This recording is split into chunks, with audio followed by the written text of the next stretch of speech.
rock and roll, alcohol, marijuana. We made a niche for ourselves.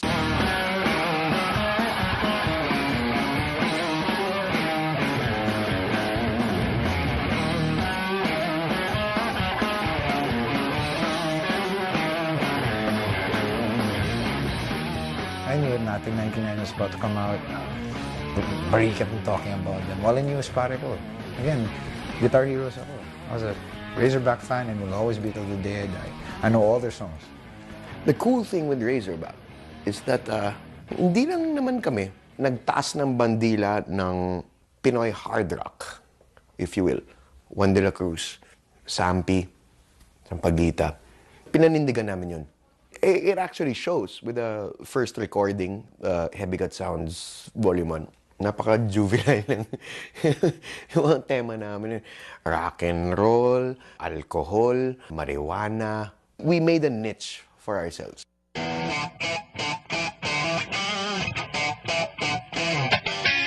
You know, like any band, any young band, you're a bunch of friends, you get together. And then one thing leads to the other, and then it's just what happens. In the early 90s, we were outcasts. We were the konyo bands, you know. Ano magagawa nila? Ganyan sila tinanganan, you know? I mean, pogi band, that's really, it's a matter of taste. Diba? Decision yan eh. You know, sila tisoy. So, you know, that's, for me, that was always a very funny argument. I think it was just an easier way to isolate us. Because like I said, there was a big scene in Club Dread, but we had our scene in Calle Bar. Medyo, somehow, nakabukod kami. Medyo na-single out sila. Because, number one, well, our drummer was sort of in the limelight because he was the boyfriend of a very popular actress back then. Goal namin, makaabot ng Angeles. Kasi back then, lahat ng mga banda nasa Angeles. So we're like, dude. And then Pinatubo happened, so that killed everything. So Angeles was destroyed. So we're like, ah, well. And then nakachamba kami, we found Calle, which is a small club in Makati, and that's where we ended up. The scene that we were really a part of was Calle Bar. And the other bands playing there were Coco Jam, like Rico Velez on bass, Jun Lupito on guitar, you know. Senyor, sila yung sinundan namin. We had those guys to look up to. After every gig, sama kami sa kanila wherever they'd hang out. It's not like we created the band and we ended up being part of something big. No, I don't think it was like that. I think they just got us because we had a lot of friends, to be honest. We weren't very good. All our friends would come to watch us, and that's why they kept us, I think. But we got better over time.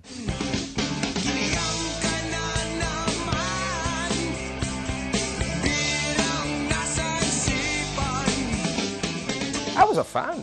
I remember telling myself that one day I would like to have a band exactly like these guys.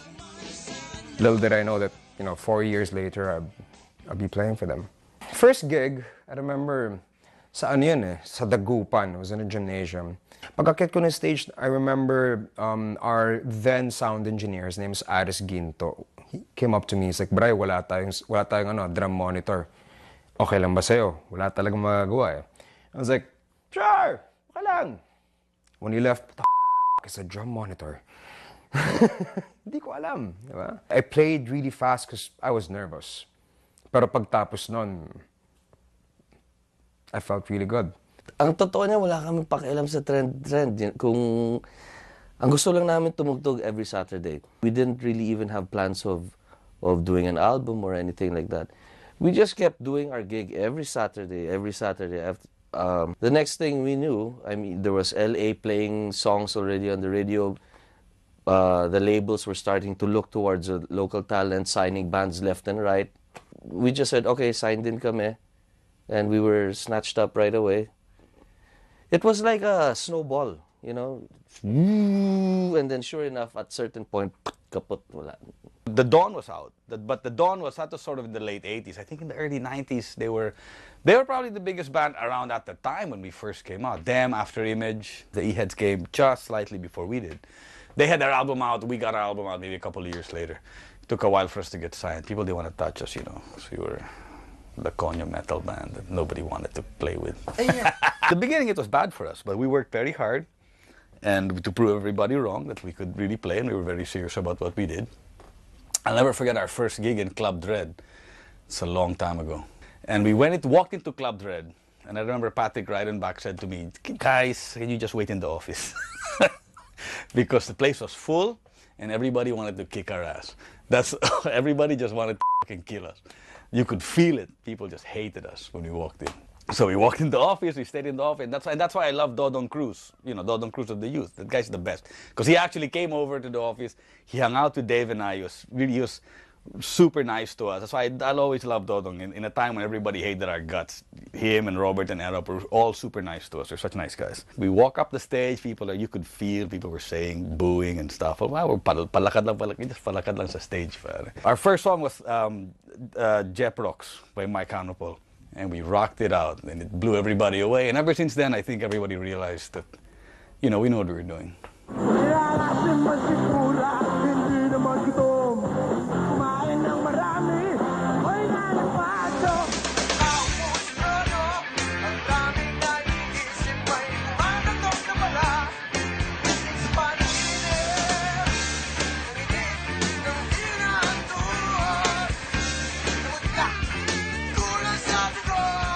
I had been a fan of Razorback. They were playing in this place called Calya in Makati. They had a different singer, Jose Mari Cuervo. I met the guys already. Siyempre parang, good band, awesome. But at some point, they lost Mari. They were trying to recruit my brother, si Carl. He was then with Advent Call. Ayaw niyang tablahin yung Advent Call. Carl asked me, Kev, why don't you audition in my stead? So I'm like, hey, cool. Siyempre, kinikilig na ako rin. I'm so wet, man. I'm really so wet. It's wet all over, man. But Carl goes to me, here's the thing. You do it, but you don't wear my clothes. Kasi hiraman pa ng bata ako. I was like 16, 17. Hiraman ng damit. Parang naman ng polo mo. Cool yan. Kahit malaki sa akin. You don't walk, you don't talk like me. You be your own guy. From then on, that changed our relationship. Kami ni Carl. Miguel Ortigas, Tears or Paul, they took me in. Louis was new in the band. He was my kuya. For a 17-year-old, you're going into club gigs, you're making your own money. You're like, yeah, who needs school, man? The ex-manager was distributing the budget, the money. Tinitingnan ko sila parang, ito lang. When the manager handed me the money, I counted, it's like 700 pesos. I'm rich. I kid, I was like, I'm rich, but that weekend, labas ako, libre pa ako. Wow. It was an experience. I'll never forget it. But yeah, that's how it started. And that was back in the 90s. Kaputukan nun, di ba? Ng Pinoy rock. I was 17 then. 27, 37, 22 years into that. Going strong. I love my brothers. It's a good band. It's more than a band. It's a band of brothers.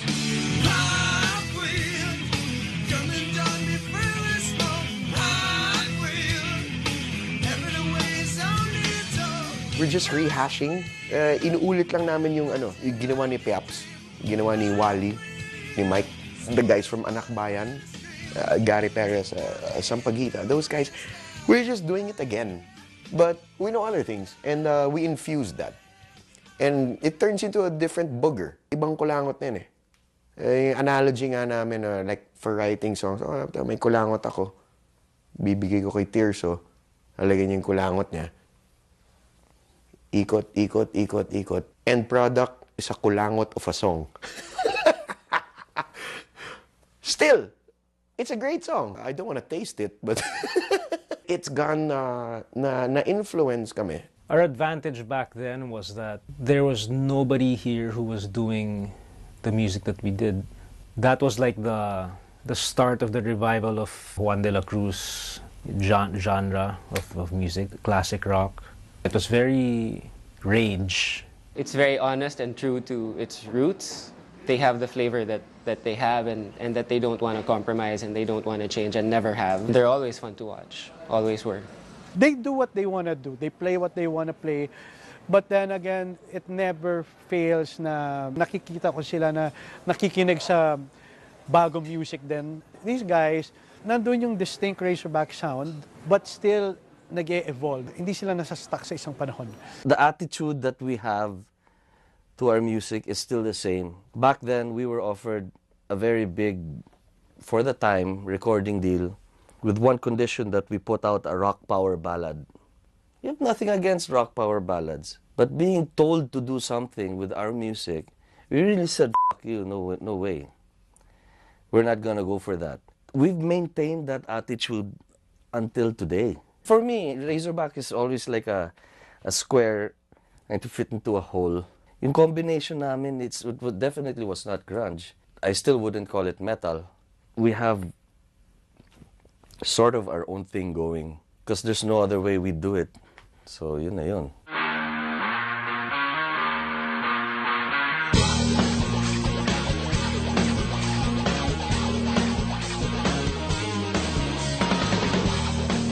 Sometimes we see the newer bands and I get surprised by the technical abilities nila na yun. They're more advanced now.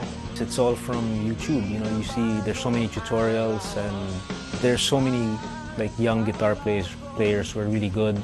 Everything is there for them to learn. Umangat talaga yung yung level ng technical virtuosity. Yun. You know, technology is a good thing. I think it's been great for the music business. In terms of capturing moments, you should know how to do that because it allows you to do things quicker, faster, easier, and at any time. If you have to be more dedicated today, it's because of it's a dangerous time in the music industry where the money is harder to come by because let's go back to, let's say, 1999, 2000.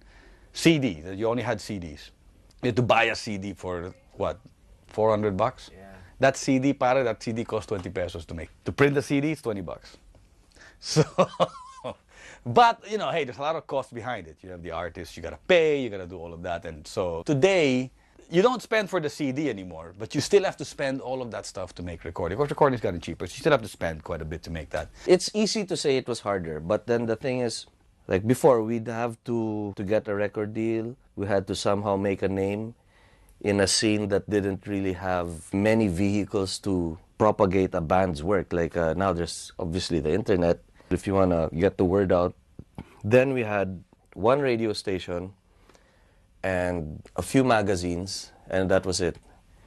And the rest is you have to find your way to get a gig. And hopefully people come, and then they tell other people, and then more people come. It was very basic. It was expensive to record, you know. Now, it's so easy to record at home, let's say, up to a certain level of quality. But yung competition mo naman, mas dumami rin. So, you know, it's harder. It was harder in one way, but it was easier in another way because there weren't that many bands back then. That day you could make a lot of money just selling records. Now you need to do it. For relevant news. 5 towns and 3 cities in Albay have already been placed under a state of calamity. From sunup to sundown. A number of senators are not supportive of the emergency powers. Several oil companies will slash pump prices effective midnight.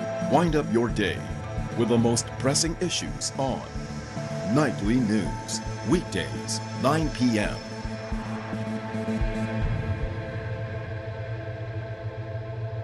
Get your daily dose of comprehensive sports news coverage on Sports Desk. Weekdays, 10 p.m. on 9 TV.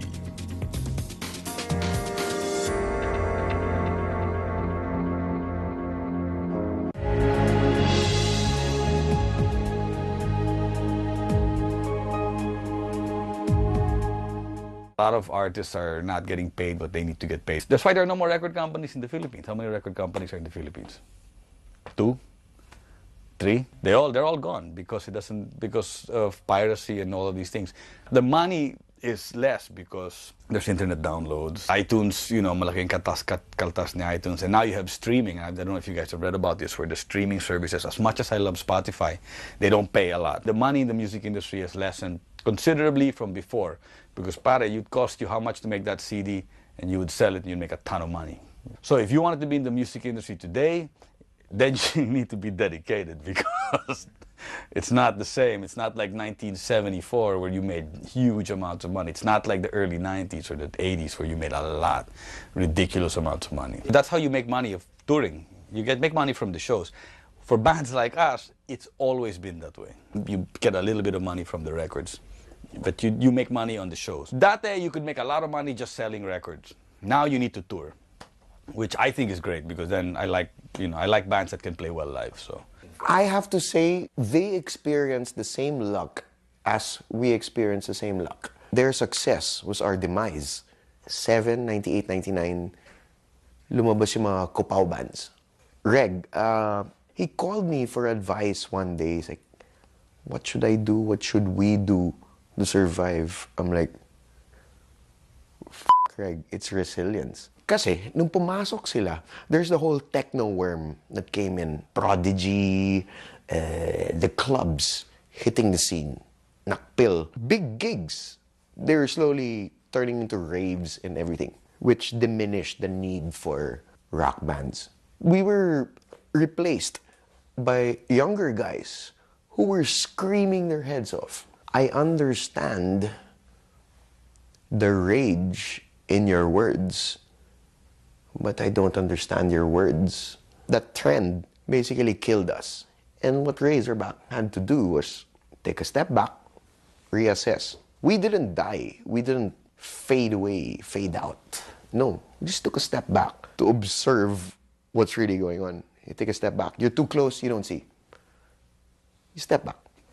Yung span ng isang listener, the younger generation, it's short. They like this music, they like the sound, and all of a sudden it disappears because may na-discover silang bago. It's both good and bad. Ito din nicer kung yung span nila na pakikinig sa isang artist is mas humahaba. Which is why in intervals, Star, 1998, 5 years later, 2003, and then we come up with a double album, a double CD. Inipon namin. Igigitna mo yun, you're gonna put out something na kasabayan ng ganito, hindi ka mapapansin.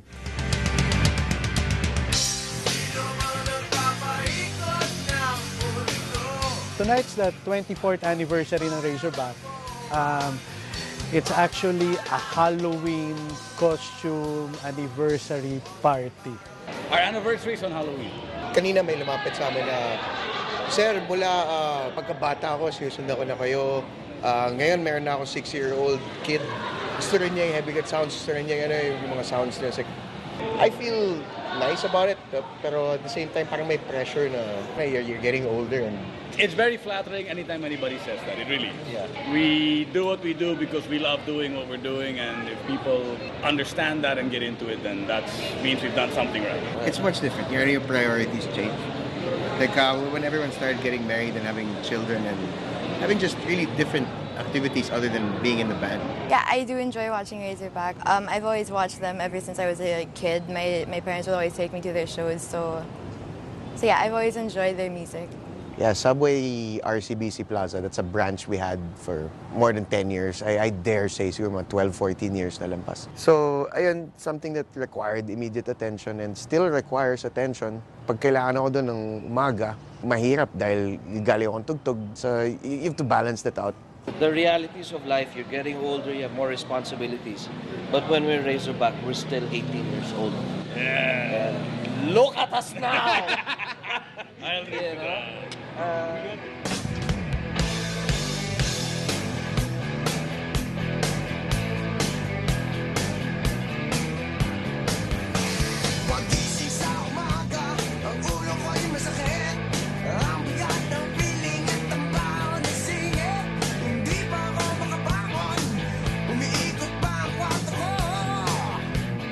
The most important thing is don't expect money from this. Do it because it's fun. You know, do it because you love it. Number 2, if you opt on doing this, guys, be friends. Leave the ego at the door. Flush it down the toilet. Be friends. Advice number 1, tune your instruments before you get on stage. Advice number 2, you have to get along with your bandmates in order to survive. You have to be friends, brothers, the closest possible you can get to each other. That's pretty much it.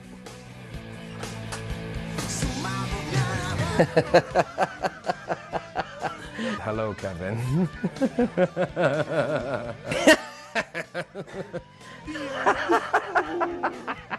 God, you smell good, man. Thank you, thank you. This is home.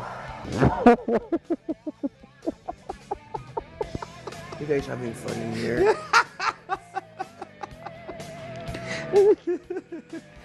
I love you, baby. That is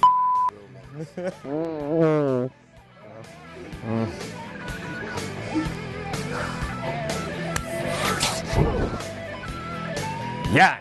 Di ba? Pagmamahal, kailangan niya sa banda eh. Ang daming magaling na banda. Ang galing-galing nila. But they never lasted. Were they? Nagiwahiwalay na. Nagkanya-kanya. Sayang, di ba? You guys have to be friends.